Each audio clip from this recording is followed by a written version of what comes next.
Hello friends, welcome to Jaba cooking home. இன்றைக்கி இந்த வீடியோவில் ஐர மீன் குழம்பு எப்படி வைக்கலான்னு பார்த்துடலாம். அந்த குழம்பு நல்லா ருசியாகவும் இருக்கும். இதை எப்படி பண்ணணுன்னு பார்த்துடலாம் வாங்க.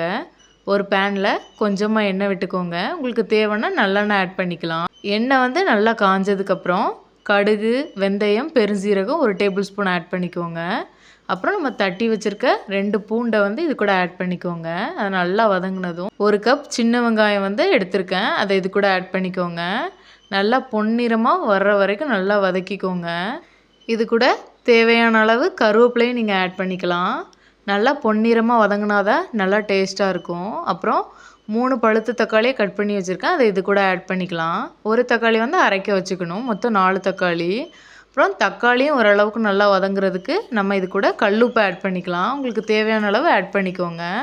அப்போ தான் இது நல்லா ஓரளவுக்கு நல்லா வதங்கும். இது ஓரளவுக்கு நல்லா வதங்கினதும் ஒரு 3 டேபிள் ஸ்பூன் மிளகாய்த்தூள், குழம்பு மிளகாய்த்தூள் யூஸ் பண்ணிக்கோங்க. அது நல்லாயிருக்கும். மீன் குழம்பு மசாலா இருந்தாலும் நீங்கள் யூஸ் பண்ணிக்கலாம். அதுவும் நல்லா தான் இருக்கும். அப்புறம் 1/2 டேபிள் ஸ்பூன் மஞ்சத்தூள் ஆட் பண்ணிக்கோங்க. அப்புறம் 1 டேபிள் ஸ்பூன் மிளகாய்த்தூள் ஆட் பண்ணிக்கோங்க. காரத்துக்கு தகுந்தாப்பில் நீங்கள் ஆட் பண்ணிக்கலாம்.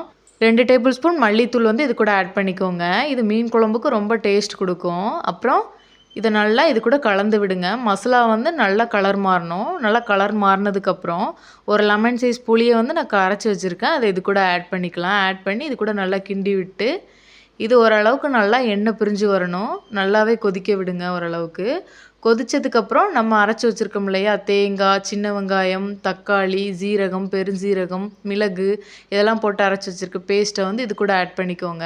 மிக்ஸி ஜாரில் உள்ள தண்ணியும் இதில் ஆட் பண்ணிக்கோங்க. அதுக்கப்புறம் இதுக்கு தேவையான அளவு தண்ணி ஆட் பண்ணிக்கோங்க.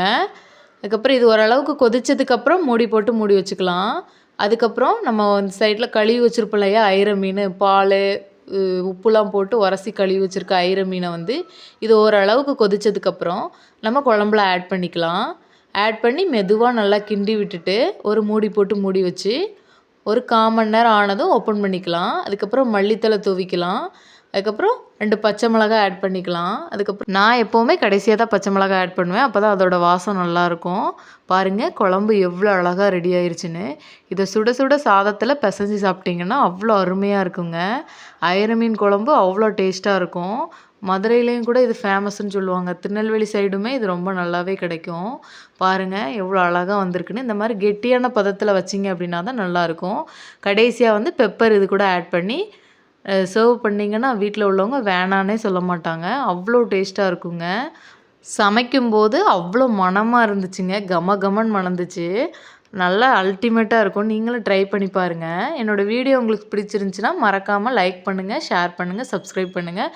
பெல் ஐக்கானை கிளிக் பண்ணிக்கோங்க. அப்போ தான் நான் போடுற வீடியோஸ் தொடர்ந்து வரும். தேங்க்ஸ் ஃபார் வாட்சிங்.